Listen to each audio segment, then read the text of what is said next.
On this episode of Mythbusters, in a duel to the death, the team gets graphic, grappling 6 cinematic ballistic cliches. But which will be the last myth standing?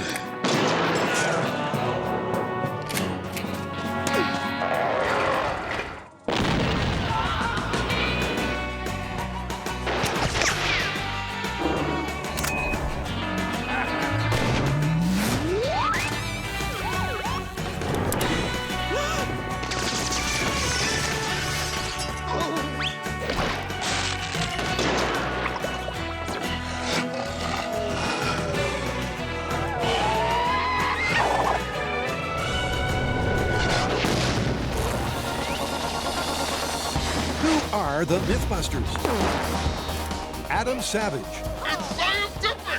and Jamie Hyneman. That's one of the ugliest things I've ever seen. Between them, more than 30 years of special effects experience. Together with Carrie Byron. It's the scary go-round. Tori Galechi. This is gonna be so awesome. And Grant Imahara. Somebody order an explosion? They don't just tell the myths, they put them to the test.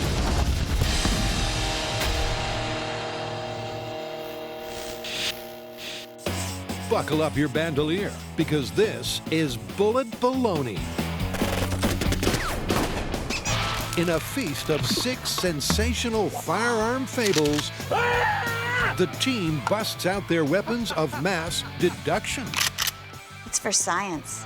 To uncover the truth behind the bullets. And the first question on their quest, what's first? I'm thinking bent barrel. You're gonna have to give me a little more to go on than that. Okay, seen it in a million cartoons. One character grabs the gun of another character and bends it, hoping to neutralize the weapon, but it still fires. So we can, like, shoot around corners and stuff. Maybe, if it works, that might be possible. Sounds like fun. When a cartoon character nonchalantly bends the barrel, the gun always seems to fire just fine, albeit with an appropriately twisted trajectory. But wouldn't the rifle's finely balanced ballistics actually be, well, all bent out of shape? So what's the plan? Plan, I think, is pretty elaborate, so see if you can follow along. I think what we should do is get a gun with the barrel, remove the barrel, and wait for it. We bend it. Woo! Yeah, I love this problem-solving stuff, man. Best part of this job.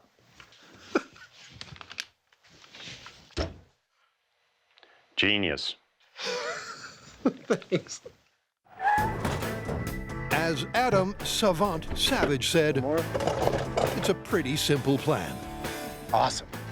And at the Yolo County Bomb Range, they're all set to bend it like gunbusters. You gotta come to you, man.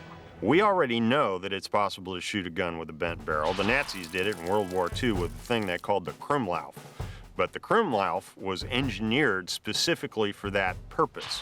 What we want to find out is if we can take a normal gun like this one and bend the barrel and have it work well enough to shoot around corners. Yep, will an ad hoc cartoon curl Loaded. Range is hot. really leave you with a fully functional firearm? Ready when you are, sir.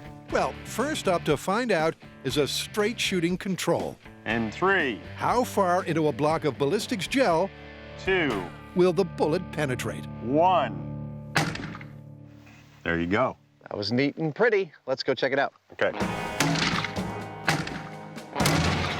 And the benchmark is a through and through. And through again? This is funny. It actually went all the way through it, hit our bullet-resistant glass, and bounced back in the ballistics gel about 1.5 inches. It went doink, doink.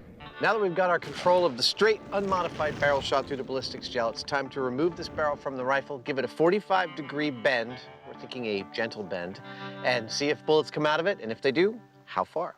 So to bend our barrels, we figure we're going to heat it up first to make it more malleable. That means getting it like red or cherry red hot.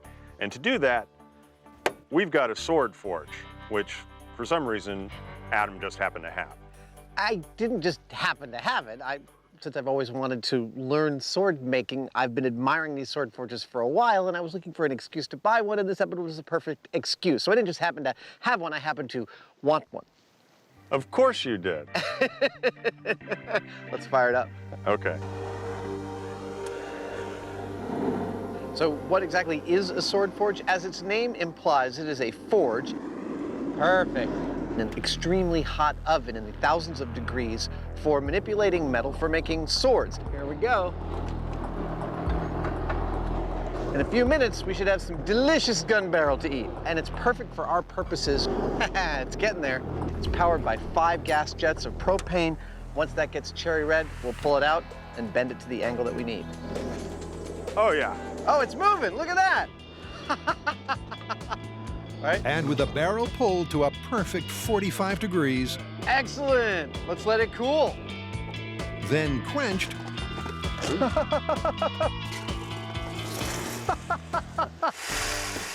prepped, and remounted, It just kind of feels funny, don't it? It feels funny. here's Adam with a prediction and a plan. I, for one, think that that bullet's gonna come out There we go. at very close to the same amount of power as before. And if it does, range is hot. Well, we're gonna bend this barrel some more and see how extreme we can bend it and still get a bullet out. All right, 45-degree bent barrel in 3, 2, 1, go. It fired. Fired, but how successfully? Oh, look at that. It went all the way through. Went all the way through, bounced off the bulletproof glass, and look, landed on top of our ballistics gel. That is awesome. Well, the numbers are in. Our first control bullet, fired from the straight barrel, shot out of the barrel at 1,216 feet per second. Our second bullet, fired out of this, the 45-degree angled barrel, 1,131 feet per second. 45 degrees, still lethal. Wow! That's a loss of energy of only 7%. I'm starting to feel real optimistic. Let's bend it some more. Let's bend it some more.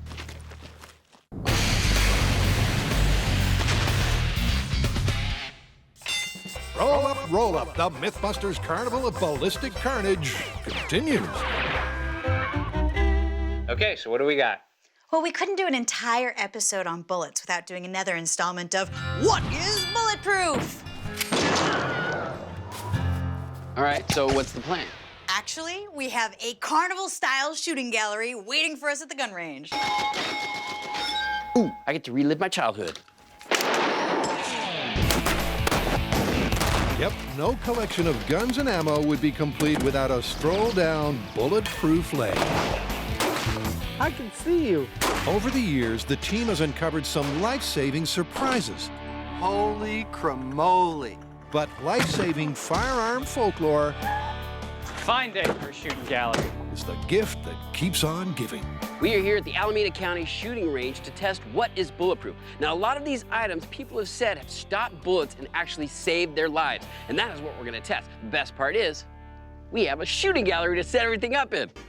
Step right up, see if you can win a cigar. Oh, this is gonna be so much fun. It's the Mythbusters shooting gallery. Oh my God, this is so awesome!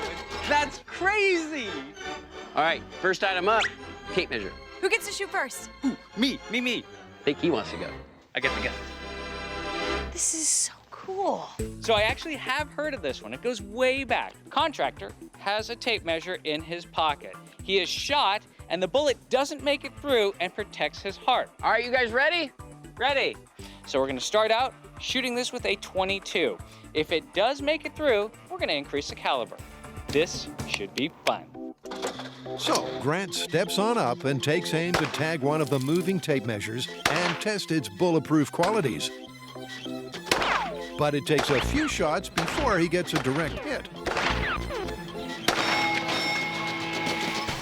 Now, how did it fare at the live ammunition fair? Dude, you nailed it. Did it make it all the way through? No, it didn't go through. It stopped the 22 caliber. Right on. Well, let's move on to the 9 and see what that does. Cool. The tape measure saved your life. Success so far.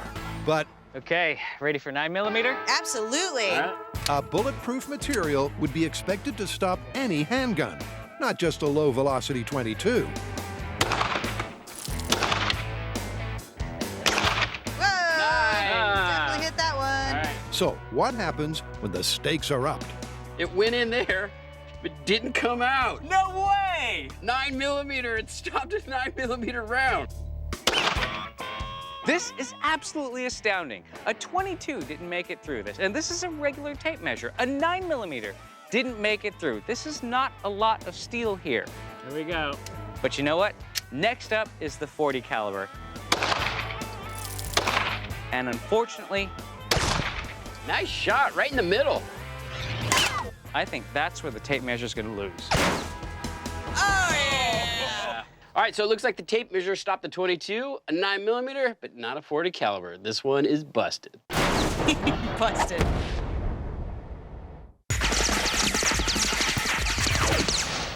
This is Bullet Baloney. Come on down to Jamie's House of Bent Barrels. And the Mythbusters are tackling a bumper pack of ballistic mysteries. And classic cinematic cliches. So button up your bulletproof vests. Ow! Firing a gun in a vacuum. Because there's 6 myths to solve. And with first up bent barrel success, It fired. Adam's feeling real optimistic. I'm starting to feel real optimistic. But Jamie's noticed an interesting, not so encouraging ballistic detail. Barely inches after leaving the gun, the bullet has started to tumble. So it's being very seriously affected by this bend. I don't know what exactly it's doing, but I suspect that it's going to get worse the more that we bend that barrel. Now our first bent barrel, the one bent at 45 degrees, that was just a dress rehearsal. That was to test our equipment, our machinery, and our technique. But this gun, bent at a 90-degree angle, this is where the rubber meets the road. That's just wrong. This is potentially a gun that shoots around corners. And if a bullet comes out and it's still lethal, how cool is that? Also, how illegal is that? Seriously, has anyone checked how illegal this is? Meanwhile, glass half-empty Hyneman Oh, Jamie, this is perfect. thinks the right angle will be the last right angle before things go wrong. This 90-degree barrel is the maximum point that I think that the bullet is probably going to come out of. Loading the gun. Beyond this, what it means is that the bullet's actually having to go down an opposite path that it came in on. All right, here we go. At this point, it's just going off at right angles, and I think it'll make it. Shooting bullets around corners in 3, 2, 1, go. Hey, it hit the ballistics gel and the box jumped. Yep, once again, the box stand jumps as the bullet penetrates the ballistics gel. But does its penetrating power match up? Look at that.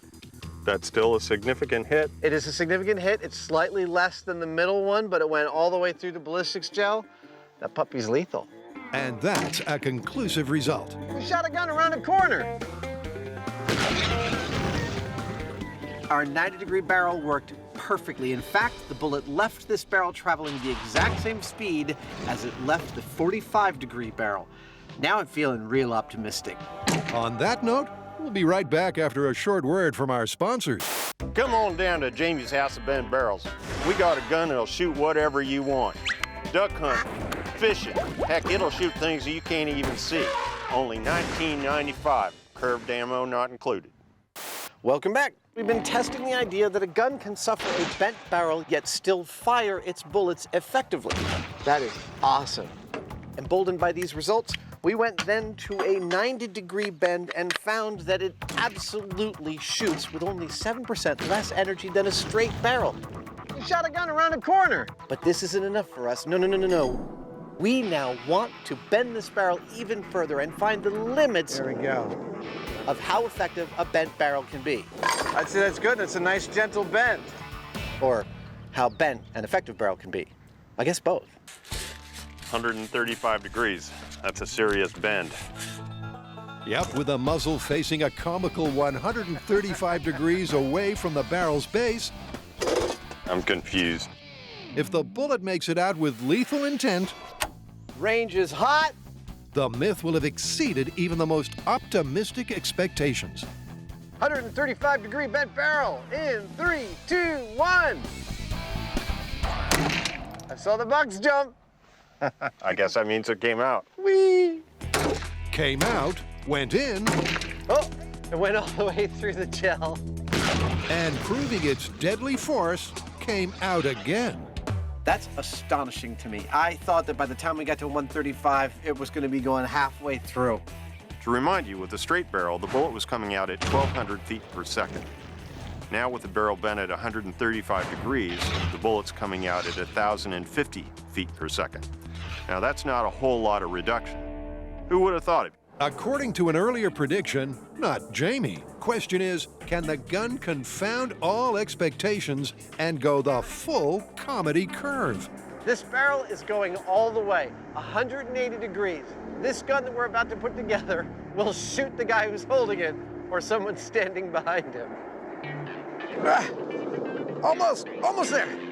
That's it. Pretty much it. That's beautiful. Beautiful? Sure. Absurd? Without doubt. It's kind of handy. But will it be deadly? After witnessing the 45-degree bend, the 90-degree bend, and the 135-degree bend, I think this is going to work. I think a lethal bullet is going to exit this barrel when we fire it, and that's pretty amazing. Gun is hot, but let's find out. This is it for the money. Here we go. The gun that shoots its owner, 180-degree turn, and 3, 2, 1. Nothing jumped. A lack of visible physical impact is not a great sign. Jamie, it went all the way through. Wow. Who knew? This is now my officially new favorite artifact we have ever made on the show. That's excellent. I was optimistic, but now I'm speechless. This is amazing. So there you have it. This, I believe, is an awesome day's work. 4 barrels bent at 45, 90, 135, and 180 degrees, with ballistics still showing all 4 of those shots being lethal. That is a completely astonishing result. Not to mention an unexpectedly confirmed and comical conclusion. Let's get out of here. I want to mount this on the wall of my office. Well, are we even allowed to transport that? Well, if it fits in the gun case. Fair enough.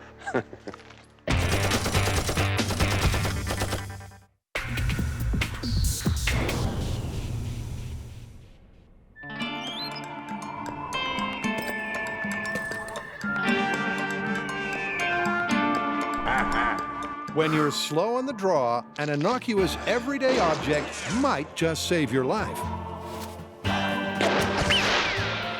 But are the many life-saving urban myths the miraculous real deal or unrealistic rumor? Next up, Tori's gonna shoot some golf balls. This should be interesting. Now, the myth goes that a mobster was playing golf. He had a ball in his pocket. Now, a hit was put on him. They took the shot, and the ball actually saved his life. All right, this is 22 versus golf ball. Here we go. If this works, I'll be impressed. The ball, made with a hard plastic coating and dense synthetic rubber core, definitely has the potential to save the golf-playing godfather. Well, you guys, it looks like this one's busted. The 22 went all the way through the golf ball. But it's a hole-in-one. Next up, has a wallet really got your backside covered? Oh yeah, I've heard this one. A guy gets shot in the back pocket with a 9mm round, but the wallet stops it. That's it. Okay. All right. So Carrie lines up with the myth-specified 9mm. All right, this is 9mm versus wallet. But what isn't known is what was in the wallet. So we're going to shoot a regular wallet filled with credit cards and money. All right, shoot him in the butt. A fat cat wallet. How do you even get that in your pocket? And finally, a duct tape wallet, because let's face it, we love duct tape. I think that's all of them. Let's go see which ones are bulletproof. Yep, the bulletproof proof Nice shooting, Tex. is in the pocket. So first up, regular. And that is clean through and through. All right, regular wallet, not bulletproof. No, busted. All All right, here comes the fat wallet. Entrance, exit, and it got shot a couple times and it didn't stop any of them. Let's try duct tape. Straight through the butt. Ooh, No clean surprise there. through. Duct tape wallet, busted for the 9 mil. They're all busted. Well, it looks like the tape measure was the only thing that was somewhat bulletproof. But as soon as we moved up to the higher velocity round of the 40 cal, it went right through it. And as far as the wallet and the golf ball goes, well, those weren't even close to being bulletproof. So this one is definitely busted. The best part is, now we have a shooting gallery.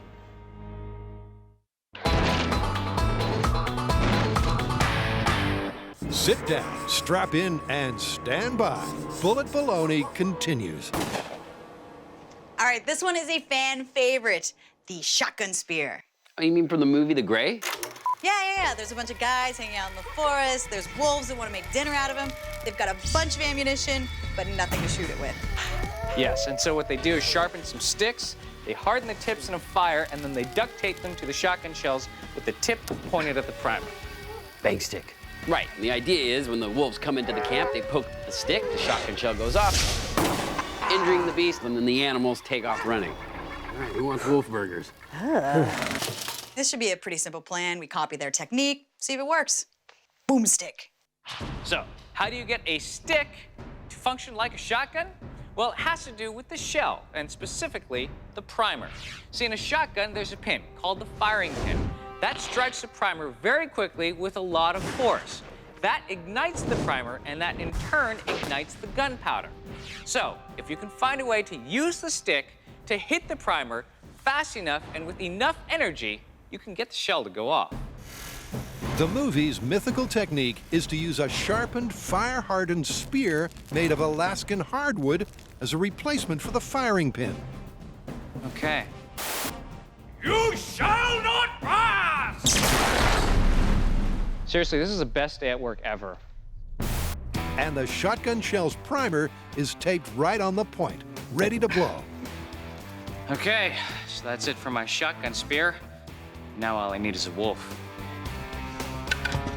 For the canine on the receiving end, it's over to Carrie. To create my overly aggressive movie wolf, I've taken a taxidermy buck of a wolf. I added night eyes, and I dug out an area of the chest and added ballistics medium. That's right where we're gonna hit our boomsticks into. Now finally, I'm gonna add fur to the entire thing, maybe some cute ears and a fluffy little tail. My wolf is done, now for the final touch. Lights!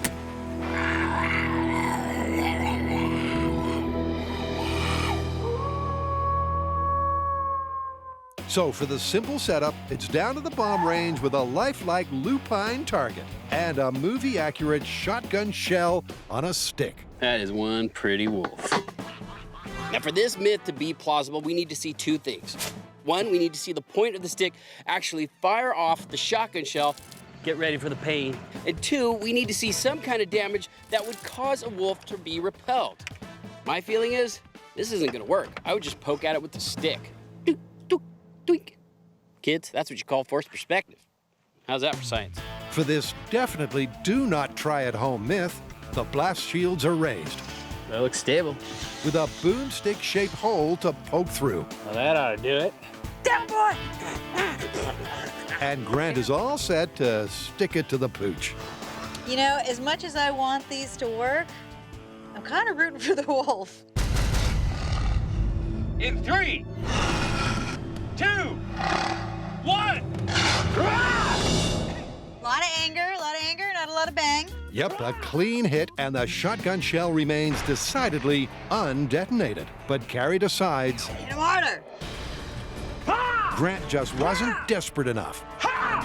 Okay, imagine. Angry wolf coming to eat you. He wants to eat you. You're his dinner. Get him.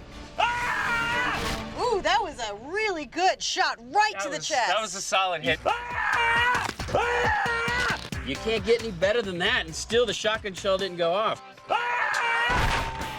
All right, so this movie version of the bang stick did not work.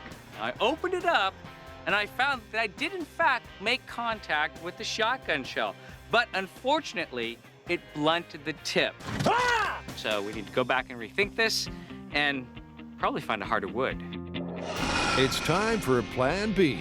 B for back to the shop. All right, I'm gonna be trying something a little bit different. Now, the primer of a shotgun shell is made of brass. Now, normally to deform it, you would use a steel firing pin. But for this myth, we need to use wood.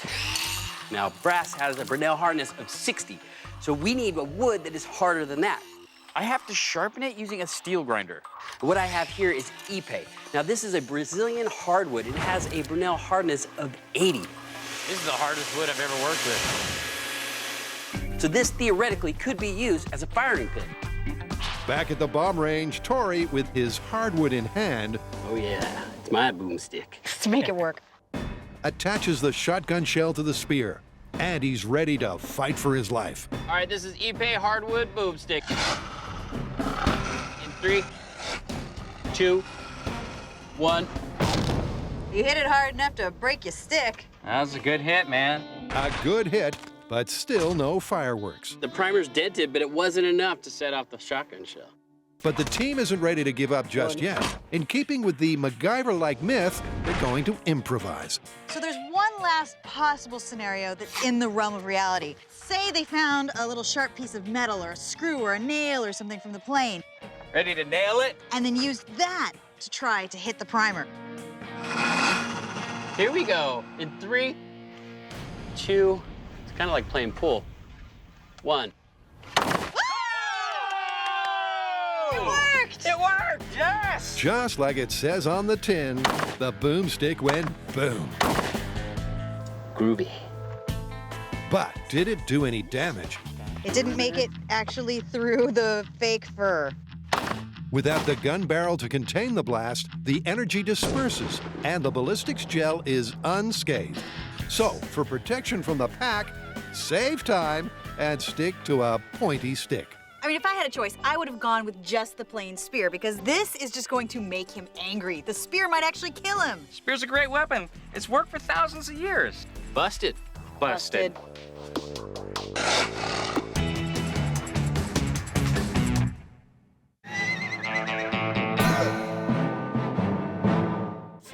Next up, Adam and Jamie hit the ballistics bunker for a physics and fiction face-off in space.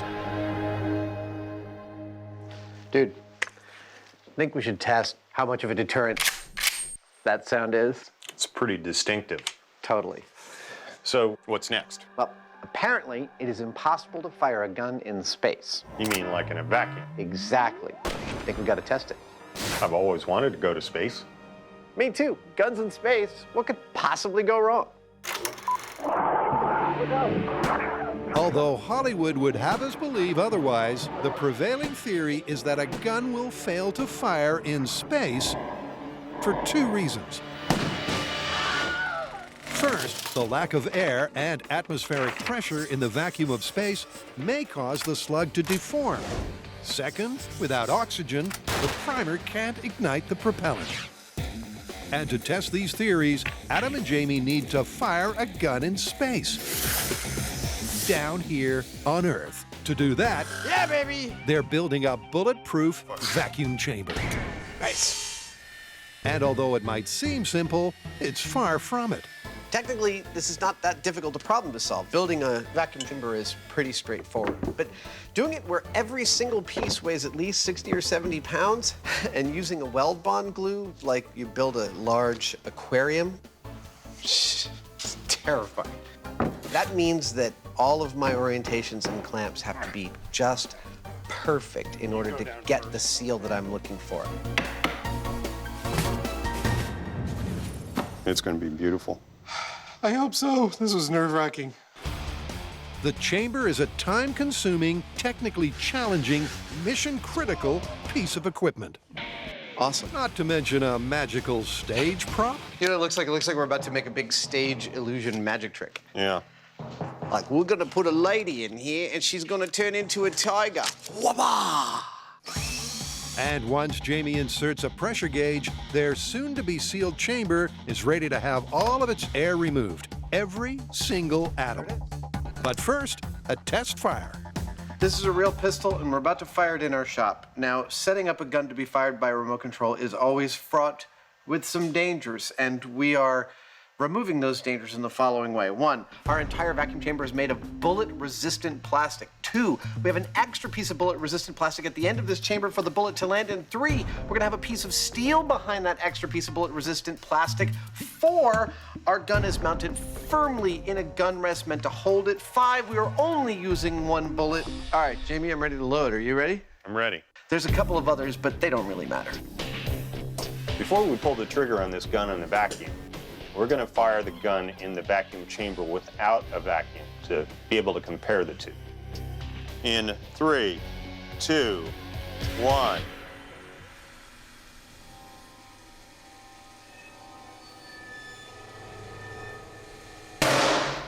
There it goes. That was a bang.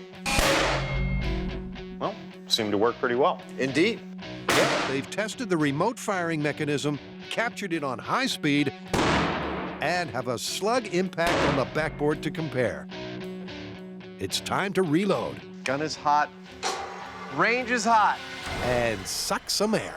And Adam, for one, is confident that in this instance, Hollywood has it right. We're waiting for our vacuum chamber to come up to a full vacuum, and then we're gonna pull the trigger on our revolver. And I am here to tell you that I think it's gonna go bang. I don't think the vacuum's gonna have any effect on the gunpowder's ability to propel a bullet out the barrel of our revolver. This is it, with the chamber evacuated to a full vacuum Are you ready? I'm ready. and Adam's remote finger on the trigger. All right, here we go. Will Hollywood have its day, or as the myth suggests, will the gun misfire? Firing a gun in a vacuum. 3, 2, 1.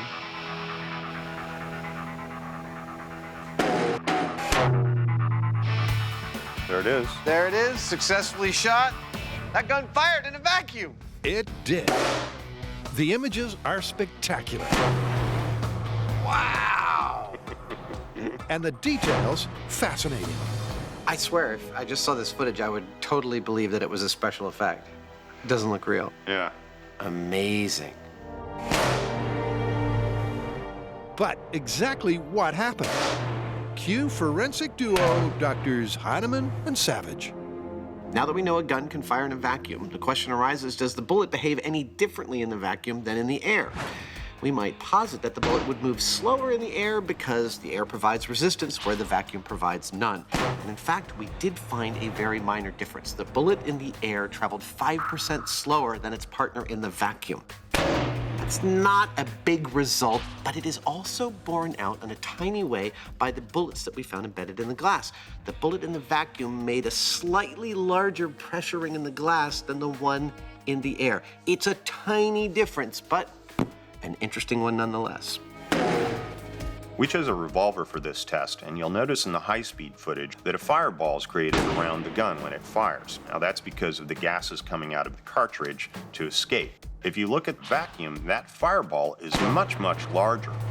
And that is because a gas, when it's exposed to a vacuum, is going to expand more.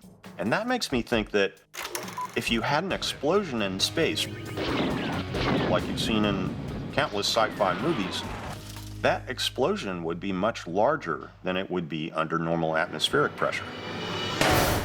And with their extraterrestrial testing appetite whetted, Adam and Jamie take the time for a tangent into the realm of rocket science. There is a theory floating out there that a solid fuel rocket won't work in space. But now that we have this big vacuum chamber, we can totally test that out. These bottle rockets are in fact solid fuel rockets with a little bit of powder inside. So here is my rocket. Ready? Watch this. This should push the car forward, right? Action, reaction. Ta-da!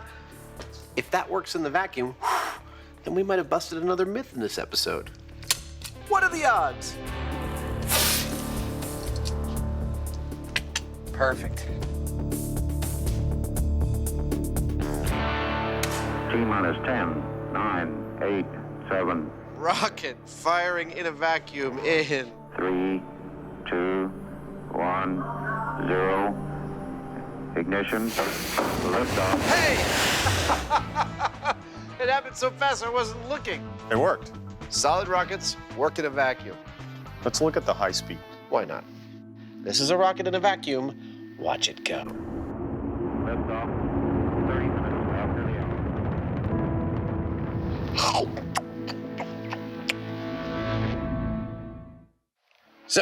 The myth that guns cannot be fired within the vacuum of space? It's totally busted. Yeah, it's busted. Let's move on to the next gun myth. Okay.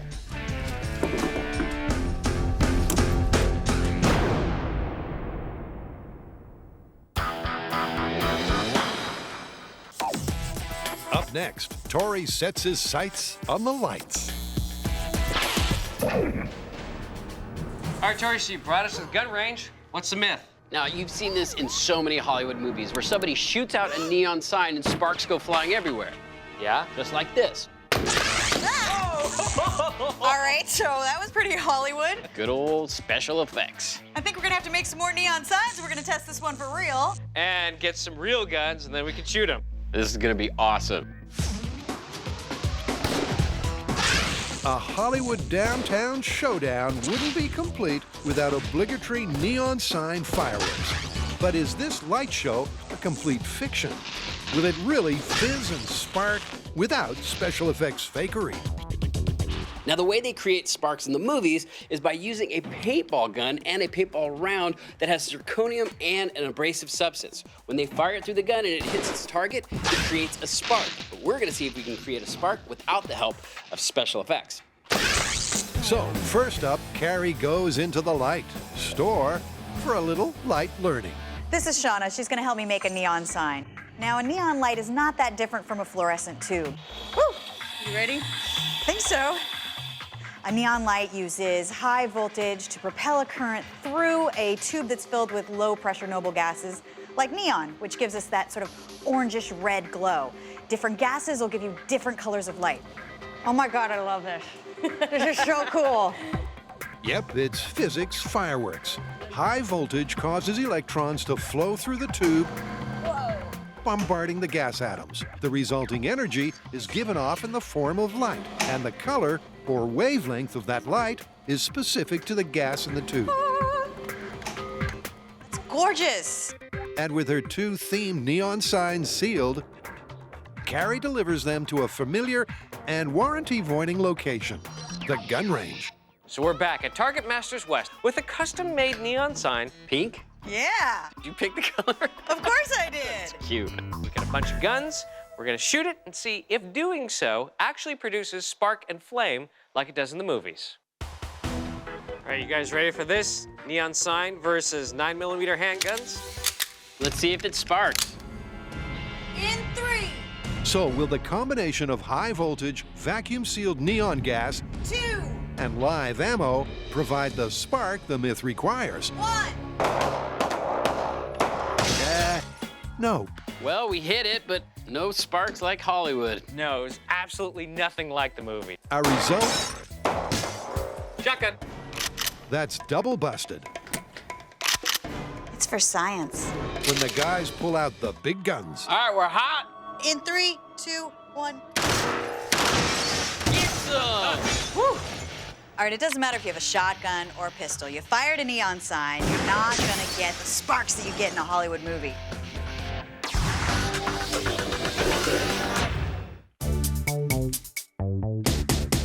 Cary Grant and Tori's filmic fable fell short of the spark mark. But the guys are about to up the ante and push the science and circumstances to the limit.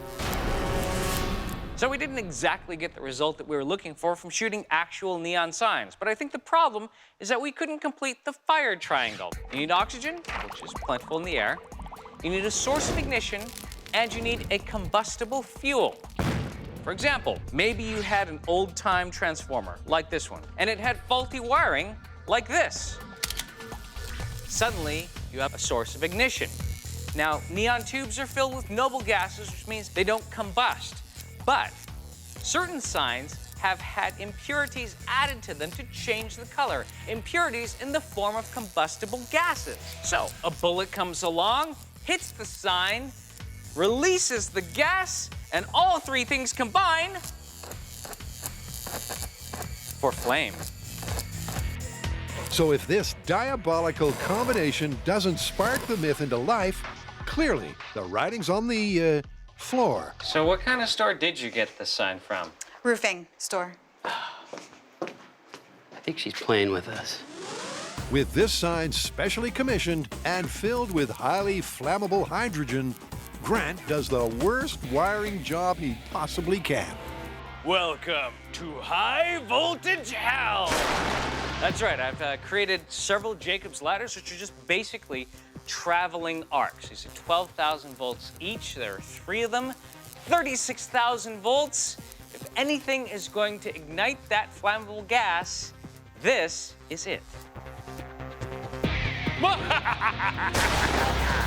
With the sign all set, Tori on shotgun, In 3, and Carrie and Grant on the 9mm, 2, it's time to light 'em up. 1, fire! In the ensuing chaos and carnage, despite the enriched set of circumstances, not one single spark sparked, That was fun. leading to an inevitable conclusion. Okay, flammable gas, exposed spark. If this didn't work, nothing's gonna. Yeah, exploding, sparking neon sign from the Hollywood movies, totally busted. Busted. Busted. Look, I know why they do it this way in the movies, with all the sparks and the flame. Because in real life, it's boring. You shoot a tube, and the tube just goes out. But you know what? That's okay. Hollywood, you keep doing what you do, and we'll keep busting the myths.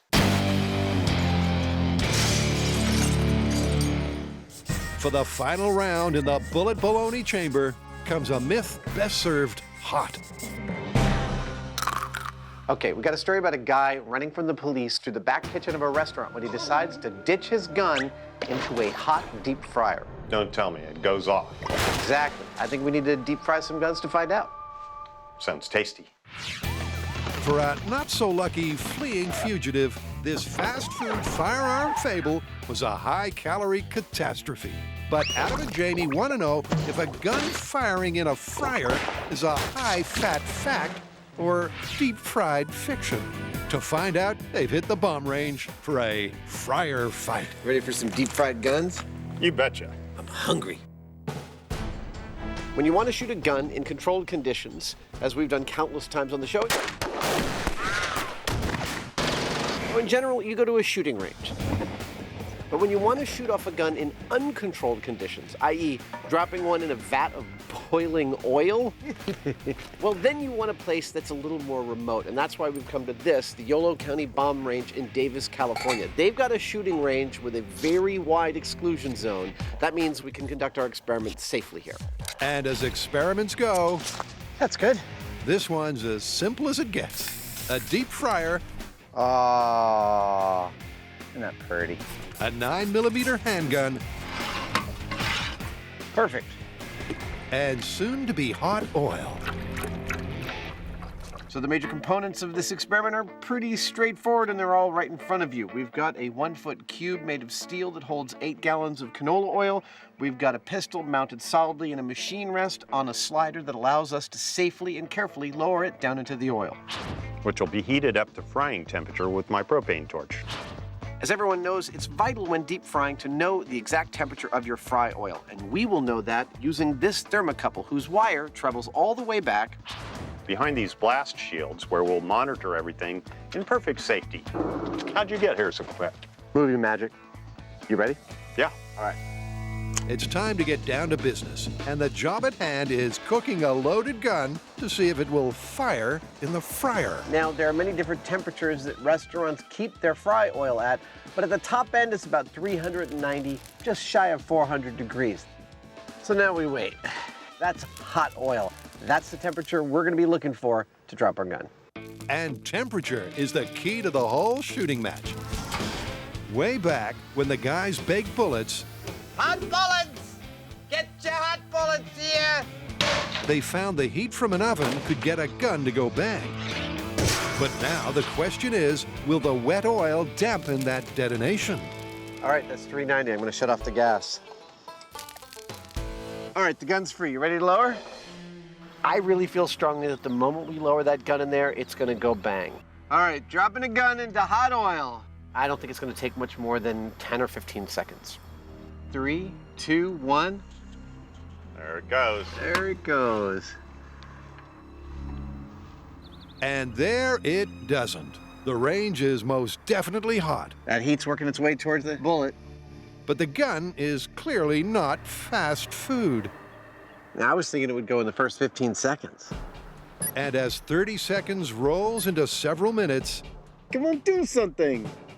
confidence that the myth will go off with a bang has cooled. You sure there's a bullet in there, right?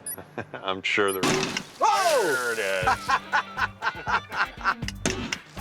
Awesome. That worked. Very well done. Let's go eat some gun. Dinner is served. Once again proving that heat and ammunition are dangerous ingredients in the kitchen. Well, I just hope this goes to show you kids who like to play it fast and loose with a deep fryer that this plus this do not make for a tasty meal. Oh no, you gotta be careful when you bring guns around the food processes, because you don't want to get shot in the fish and chips, if you know what I mean. I'm not even sure what I mean. What Adam actually means is, The gun went off real sweet, just like the myth. but they're not done yet. They're going again, and this time they're starting cold. So, our gun went off in the vat of boiling oil, but that begs the question, what's the lower temperature threshold for setting off a gun? So that's what we're gonna figure out. We're gonna refill this tank with some cold oil, Lowering it in. and heat that oil until the gun goes off. It's all information at this point. So what are we up to? Just over 160, climbing steadily. You know, waiting for things to go off like that while you're heating them up slowly, waiting for a failure point, is always nerve-wracking. This is no exception. Well, we're up to about 260 degrees. Got a long ways to go. We're sitting there passing the time as the temperature's just climbing slowly. So at the point it's rounding 300, we're kind of feeling a little bit bored and lax. So what's your favorite fried food? Fish and chips, Fish and chips? when they're done right. Not really paying close attention, but just keeping tabs on it. Then, around 340, we know that we're in the zone. And I literally was in the middle of saying to Damien, All right, I guess we better start paying attention. Whoa! It totally just went. What temperature was it? It was right around 344 degrees. this is a rare time when the experiment happened long before we expected it to happen. Wow, that's lower than I thought it'd be. Me too. It was surprising. But with 2 successful fryer firings, what's not surprising is the result. Though I know this is probably a little obvious, but it's time to call it. We don't need to call anything. Just drop that sign on the ground. The camera guy will take care of the rest. All right, here we go. Why do we always park on the other side of the hill? I don't know, it's stupid. And that's another fully loaded, gun-toting collection of cliches concluded. We shot a gun around a corner. Using their weapons of mass deduction, their sums and ammo, I'm speechless. This is amazing. the team has once again defeated the dark forces of fakery and fiction.